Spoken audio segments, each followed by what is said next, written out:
Rueben Jerd, Hey. welcome into the weeds, mate. Really, really great to have you on. We met yesterday. We're at the Nimbin Mardi Gras. Yep. We're up here celebrating cannabis, the culture, the life. Yeah. You've travelled up from the Central Coast. Yeah. Yeah, and you're a medicinal cannabis patient. Yep. How come you're using medicinal cannabis? Tell us your story about your situation, and how medicinal cannabis has helped you. Yep. So I have a neuromuscular disease called Friedreich's ataxia, and basically the nervous system is dying, and then that causes your muscles to lose strength, and then also the muscles are tightening and that, and there's a lot of pain related to it, and that's one of the main reasons I do medicinal cannabis and that, And to help me sleep so mainly. this neurological disorder, have you had it all your life, or has it been something? Because how old are you? 25? 24. 24. When Yep. did it? Is it something that you've had all your life, or did it turn up? So it's genetic, so I've had it my whole life, but I think the symptoms came on when I was around 10 or something. Yeah. So have you always been in a chair, or did you? Is that so- something that happened as the ailment got worse? So yeah, it's degenerative. So I think 16 I was walking stick, 17 I had a walker, but 18 I was in a wheelchair sort of thing. It's it's hard. I don't know. Yeah, sure. Look, Yeah. I'm sure it is, mate. You're very brave, very courageous, and when you first got you get a lot of pain. Yep. With it, did you try other drugs? Were doctors prescribing you opiates, other sedatives, these types of things, or did you? So that was there's two options, one to go the medical cannabis route or to go the opioid route. Yep.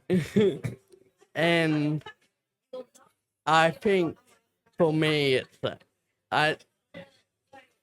I still want to be functional in day and that, so doing opioids or The whatever. opioids just didn't work for you. Yeah.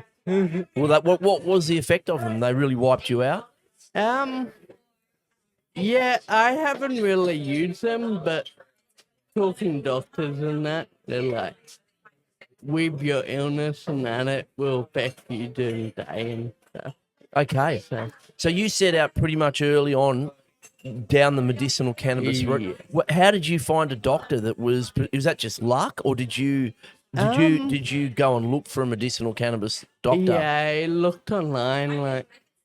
I think when I first looked, there's no one in my area doing it.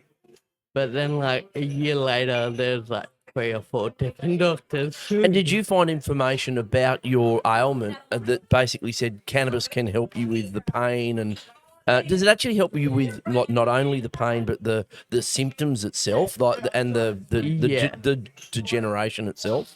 So at night time, I get leg cramps and spasms and sort of restless leg syndrome. Yep. And it's helped me with all of that as well. And how hard you were lucky. You're on the central coast of New South Wales. Medicinal cannabis is made legal about 2016-17. Yeah. You come across a medicinal cannabis prescribing doctor. Yep. Tell us about your cannabis. Is there a particular cannabis you use? What sort of cannabis do you use? So I use a an oil at night time, and that's been my main treatment. Just more to help me sleep and get Is that a sleep. THC oil? Is that a high THC oil? Yeah. It's 50 milligrams, I think. So, And it works? yeah. So you have a few drops of that. Do you just have it like into your mouth or in a Yeah, cup of tea or under the something? tongue. Under the tongue, and Yeah. then about like half an hour later, your lights out, Yeah. and you have a good sleep. Yeah. And it really has helped you. Yeah.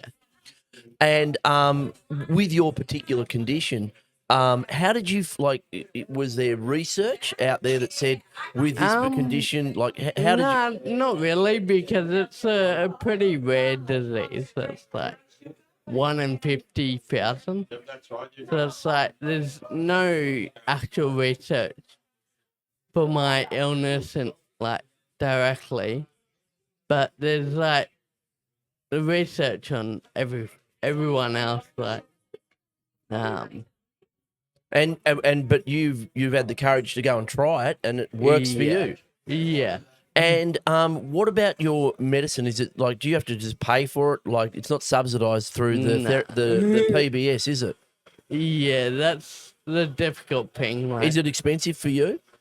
I think, yeah, it's between like 150 and 200 a month sort of thing. So it's like, it's, And are you a pensioner? Are you on the DSP? yeah. Yeah. So for you, like that Yeah. that medicine, not Yeah, it's subsidised, like, it's a big hit. yeah, exactly. Like I pay for it because it's like I need it, but I don't. It would be way easy, way better if it was cheaper and subsidized than that. Yeah.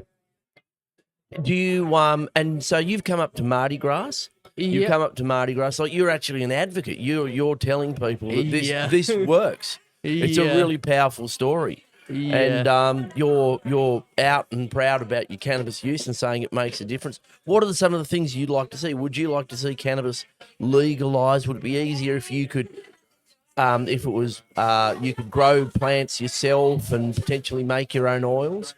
Because Yeah, that's where a lot of the medicine started off, wasn't it? People Yeah. growing their own, making their own CBDs and THCs. Yeah. Well, is that something that you think should happen? It brings down the cost of it. That would be a lot better. But I don't know. For me, like, I'm not much of a gardener. So, Yeah. But like, I can see where the benefits from having your own like source and Well, all that. in Europe, we're seeing the emergence of social clubs. So people Yeah. buy into like a collective. Yeah. That someone, that collective then grows their cannabis, Yeah. makes their flour, makes their Yeah. oils, and then distributes it. Is that something you'd be open Oh, if we had that definitely. option? Yeah. Yeah. Well, the Legalise Cannabis Party, that's our stage two. Our first part is to have, grow your own. Yeah. And then the second stage is to have social clubs, so people Yeah. can come and get their medicine, come and get their relaxation. Yeah. Something you'd like to see happen? Yeah, it would be great to see. I don't know. I don't know how far off it is. Well, Like, with people like you advocating and Yeah. and do you have you had any stigma? Do you tell people, look, you're a medicinal cannabis patient? Do they then like go, oh well, hold on? Like, have you had anyone sort of take a bad attitude to it, or are most people supportive? Yeah, most people support him. Like, when you first say you smoke weed and that, they're skeptical, but then you like just go like it's better than opioids or whatever, and then they kind of agree. And Are you meeting other people that are using medicinal cannabis for their ailments? And I haven't yet. Not really. I guess there are people out there who would be, but and then I know for me, like, one of the struggles have been like I do a lot of like wheelchair sports and that, and it's like they do. It's high up levels now. Which I don't do, but like on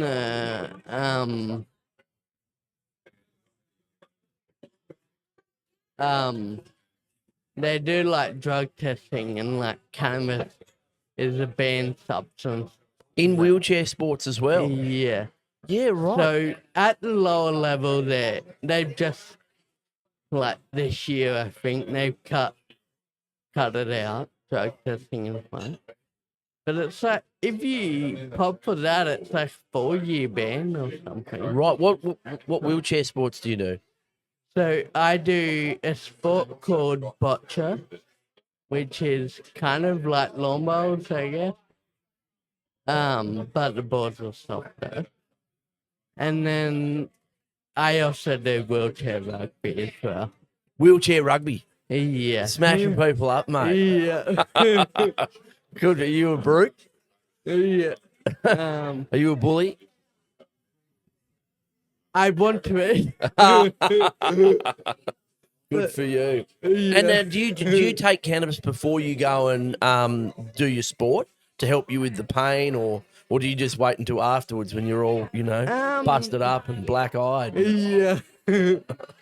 So what I do is like I have a vape like cartridge thing, and I do that like for my car trip because like I travel an hour and a half away. So it's just to help like back pain or avoid my legs seizing up or whatever in the car. And then when I'm there, I don't do it.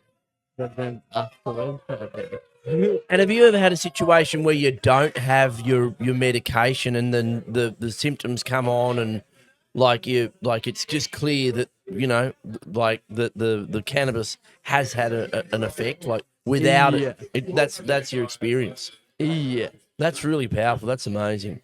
Yeah. Well, look, Rueben, you're a courageous man coming out and talking, and this is exactly the sort of conversations we want to have in the Legalise Cannabis Party about medicinal cannabis. It's saving and helping people in their lives, making a big impact, and it's clearly something that's made a big impact on you and make a difference. And what key one is the cost of it. Someone on a DSP doesn't, it's not a huge amount of money. These are not subsidised medications. They absolutely should be, shouldn't they? Under the PBS, the Pharmaceutical Benefit Scheme. Would just open up that avenue for so many other people to be able to access it. And because I know for a lot of people it comes down to cost. It sure does. That's why they end up doing the opioids and that. Is because they're cheaper. So. Yeah. Well, and that's, and you're compromising your health. Yeah. And what's good for you for money, that's not a situation we should be in. Yeah.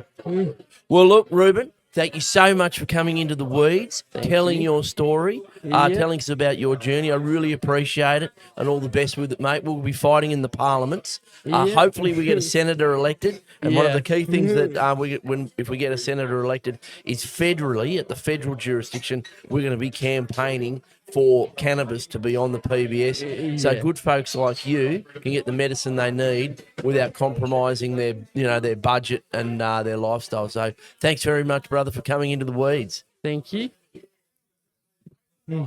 Thanks, Rueben. Remember, folks, like, subscribe, and share for more Into the Weeds. Thanks, mate. Okay.